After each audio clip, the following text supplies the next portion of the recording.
What's good, YouTube? Welcome back to my channel. We're back with another reaction video.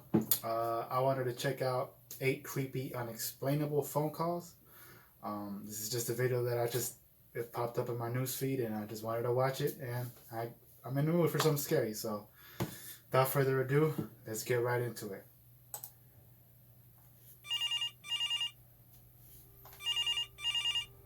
We are sorry. The number you have dialed has been... In 2015, student Michael Andrews of the University of Southern California had left his dorm room with his roommate Steve to go to a frat party off campus. On the way to the party, Steve had realized he left his phone in the dorm room, but already in the Uber to the party, they didn't bother going back to the dorm. At some point during the party, while the two friends had separated to mingle with other friends and acquaintances, Michael's phone began to ring. It was from Steve's number. He picked up and heard Steve's voice on the other end, covered by a mask of static. Even in the loud party, he could distinguish the voice of his roommate saying, "Come back to the room." Then the call ended. With that, Michael left the party and Ubered back to the campus dorms, trying to call Steve back and text him, but he wasn't getting any responses. When Michael got back to the dorm room, he didn't find Steve inside. Strangely though, he did find Steve's phone sitting on his bed. Upon checking the notifications on the screen, Michael saw the notifications of all his texts and calls on the screen. It wasn't until an hour later that Steve returned to the room looking for Michael after hearing that he left. And this was when he told Michael that he never called him and that he never had his phone. What made this even stranger... Okay, this is already starting to creep me out. But yeah, and then with the sound in the background and all that, yeah, it just feels like I'm watching a scary movie. Okay, so he calls the dude. Okay. was that Steve's phone had no record of making a call to Michael, yet Michael's phone had a record of receiving a call and having a 15-second conversation. The phone company wasn't able to trace a call from Steve inside, and nobody was found hiding in their dorm room or anything like that. That's strange. In 1970, 25-year-old Donna Lass worked as a nurse at the first aid station of a casino in South Lake Tahoe, California. One day, Donna's boss and landlord both received calls from an unidentified man who claimed she was dealing with an illness in the family and would be out of town for a while. Donna's boss became suspicious, so he contacted her mother, who confirmed that story was a lie. Donna's car was found parked outside her apartment, but there was no trace of her anywhere. The last sign of her was an entry she'd made in her logbook near the end of her final shift. The entry looked unfinished, as if someone had possibly interrupted her. No one could figure out Donna's whereabouts or the identity of the caller until the San Francisco Chronicle received a mysterious postcard 6 months later. The postcard was the latest in a long line of cryptic messages from the Zodiac Killer. The killer made no direct reference to Donna, but hinted that he had murdered and buried his 12th victim in Lake Tahoe. It didn't take a detective to make the connection between this note and Donna's disappearance. The postcard provided a lot of possible clues regarding Donna's whereabouts, I heard about that. but a search of the area turned up nothing. Something complicates a connection between the Zodiac Killer and Donna, though, and that's the fact that the Zodiac Killer was not known for hiding bodies. So if he wasn't responsible, the whereabouts of Donna's body and who tried to hide her disappearance remain a mystery. In 2008, 19-year-old college student Brendan Swanson was driving home after a night out when he crashed into a ditch on a gravel road in the middle of nowhere in Minnesota. Knowing how dangerous of a predicament he found himself in, and probably aware he was in a cliche horror movie setup, he called his parents and asked for a ride. However, his parents had trouble finding him, and when arriving to the location he provided, they couldn't find his car, so they got back on the phone for over 45 minutes trying to find him as he described his location. Swanson claimed he could see lights from a nearby town and was heading in that direction, but things took a turn for the worse when he suddenly yelled, "Oh shit." Before his father could even scold his son for using that language on the phone with him, the call cut off, and that's the last anyone ever heard from Brendan. Even with hundreds of volunteers and 30 dogs searching, only his car was found. So what happened to him? What did he see that made him go, "Oh shit," before abruptly hanging up? A few years back, a Reddit user... That's creepy. That's creepy. Man, this sounds like he got abducted by aliens. I mean, I don't know if they exist or not, but I mean, shit like this is, excuse my language, but shit like this is just crazy. That's crazy. User named Staci Kolovsky shared the experience of her brother, who would get a call on his cell phone around 2 to 3 a.m. every night. He would answer it every time to hear this hellish sounding noise that he described as a static mixed with screams. He changed his cell phone number after a month of this, and it stopped. Then after a week or so, it began again, with the exact same noise at the exact same time. Finally, one day he decided to backdial the call, and an old man picked up who had no idea what he was talking about. If he didn't answer, it would call a few more times, but no messages were ever left. He decided to say screw it, and ended his contract with his phone company, switched to a new one, and then got another new number. And exactly what he feared had happened. The screaming static calls continued after a short delay. By this time he was terrified every night. Unsure why this was happening, he backdialed the number again and got a different person, who also had no idea what he was talking about. Around this time, Staci's brother lost his job and his phone, which was now disconnected, meaning the calls of course stopped. One day, Staci's mom asked her to listen to a weird message she got on her home phone. It was the static screaming. They showed her brother, and he of course freaked out. He backdialed the number again, and it said the number was disconnected this time. They never heard from it again after that. In the See, shit like this, excuse me, I'm scared.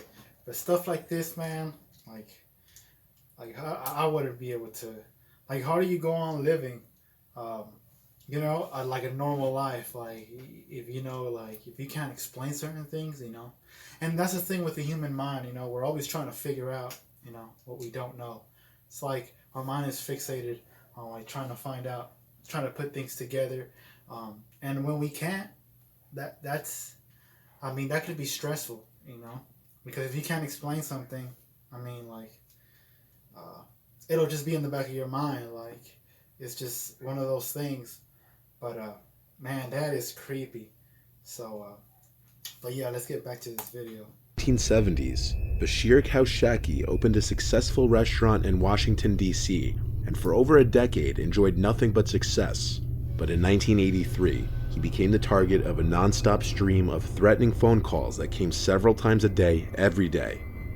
Usually harassment similar to this will eventually stop on its own as the harassers get bored and move on to something else. But Kaushaki was harassed by these phone calls for nearly a decade. The caller would eventually be nicknamed L'Enfant, which is French for the child. The nickname was presumed to reference the caller's eventual imitation of a little girl. Anyone associated with Kaushaki in any way was a target, from his pregnant spouse to his restaurant employees. The harassment was one day elevated from simply phone calls to physical harassment when the Star of David was scratched all over Kaushaki's Mercedes. When he traveled to Philadelphia to visit his sister, things got so bad that he suffered a mental breakdown and committed himself to a psychiatric ward. But even still, the calls continued to his restaurant. The FBI eventually placed a trace on the phone to confirm whether L'Enfant was a delusion or not, and what they found out put how bad this was into perspective. The calls were coming from different payphones at such a high frequency that it would have been impossible for only one person to have been making these calls. The L'Enfant callers was a plot orchestrated by multiple people for the express purpose of harassing Kaushaki to insanity, but it was never figured out what the motive was. Damn. All the way back in 19... I gotta stop, man. That is creepy, man. Yo, let's just continue. 31, there was a man named William Wallace who worked as a London insurance agent. By the way, if you're still watching this and have not watched this video, I will leave a link in the comment section. But man, I'm gonna stick through it, man. I'm gonna stick through it. I'm almost done. You know, I'm really trying to listen to everything. So, you know, trying to take in the story and what happened and whatnot. And yeah, it's hitting me. And had an obsession for playing chess in his free time. One night, Wallace showed up for a chess club meeting and found a telephone message waiting for him. The sender wanted to meet at 7:30 the following night so he could purchase an insurance policy. The next night, Wallace traveled across town and discovered that the address provided didn't exist. So he headed back home, most likely convinced that he was the victim of some dumb prank. But when he got home, he found his wife Julia's body had been beaten to death in the living room. The mysterious caller was the obvious suspect, but after an investigation, police determined that the caller was actually William Wallace himself. Authorities argued that Wallace had left the message to fabricate an alibi. He killed his wife, hopped in a streetcar, drove around for an hour, then went home to supposedly discover his wife's body. This argument was invalid as it was completely impossible for Wallace to have committed the murder, given he wouldn't have been able to return quick enough.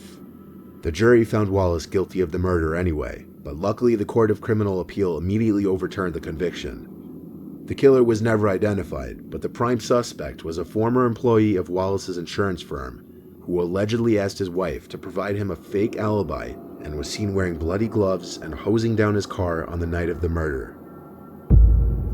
Bro, if this is real, this is some creepy ass shit. Like, I mean, wow. Jason Alexander would frequently get calls to his house for a woman named Tanya. It didn't seem like a big deal since Tanya had the same last name as Jason's family, and it was a common name from where they were from. When Jason and his family moved across the city, and phone books gradually stopped being the go-to way of finding somebody's number, the calls for Tanya gradually stopped, and after a while, the Alexander family forgot about the Tanya woman. It was about 4 years later that she popped up in their lives again. Jason was driving home from work one afternoon, and was greeted by a pretty grisly car wreck at the turn to his house. 2 cars had collided, and one had wrapped itself around the signage pole that had the house numbers and directions on it, one of which was his house number. Several days later, he got a call from the police. They asked if Tanya was at his residence. Her car was found wrapped around a pole down the street from Jason's house, and she was nowhere to be found at the accident site. He had never heard anything about her ever again. In 1965, the young woman you're looking at, named Judith Hiams, disappeared from her hometown of Coral Gables. See, all these stories are old and stuff, but I mean, I feel like a lot of these like scary, like all these like haunted house stuff, it's all like from like long ago.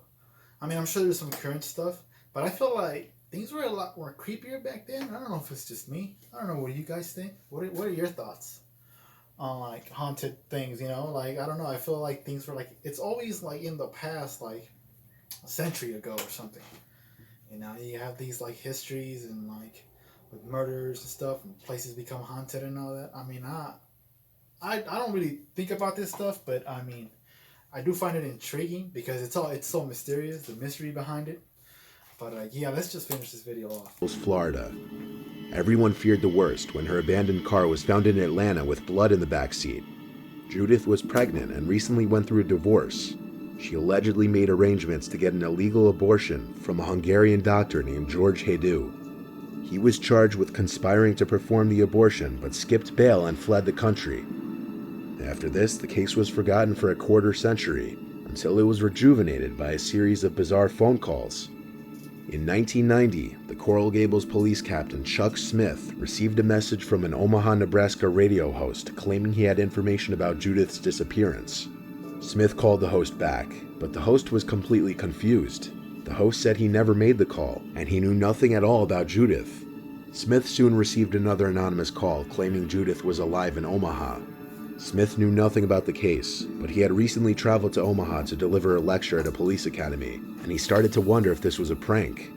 Smith got a third anonymous call from someone who claimed to be an FBI informant who had recently spent time with Dr. Hajdu in Hungary. They even provided an old phone number for Hajdu that checked out.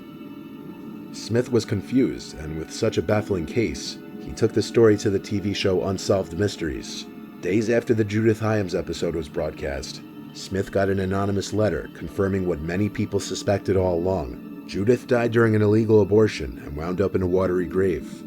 While that's the logical solution, it doesn't account for all the strange calls. The callers and writer have not been identified, the doctor has not been found, and Judith's body was never recovered.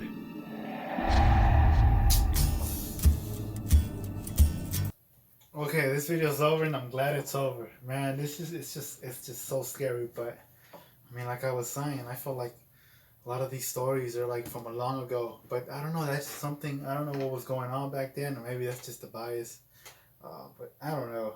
I mean, I wanted to check this out, but this is creepy, and this is actually the first reaction video I do to scary things like these. But I mean, like I said, it's for that same reason. The mystery behind it is just so intriguing. I don't know what it is. Just being, as a psychology major or student, you could say, that we like to solve things that we like. It's almost like you almost want what you can't have or don't know. It's almost like we're always obsessed with the unknown. Even if it's like for the same reason we watch scary movies and whatnot. But like the suspense behind movies, it's almost like we're frightened right before the scary scene pops up or whatever. Just the suspense behind it is what kind of keeps us intrigued. I don't know what it is. I don't know. The human mind, I'm sure, man, we get some kind of pleasure from it, some shock value. But yeah, I enjoyed the video. Well, in a funny way, like it's just interesting, that things like this went on and probably still go on to this day. Some things we can't really describe, but yeah. Anyway, that sums it up for my video. I'm glad it's over, but I really enjoyed it, and I will leave a link in the description. Let me know what you guys think. Did you guys enjoy the video? Were you guys as frightened as I was, or were you just like, I don't know, it's whatever, on to the next. I don't know, man. Some of us can have a stomach for this stuff.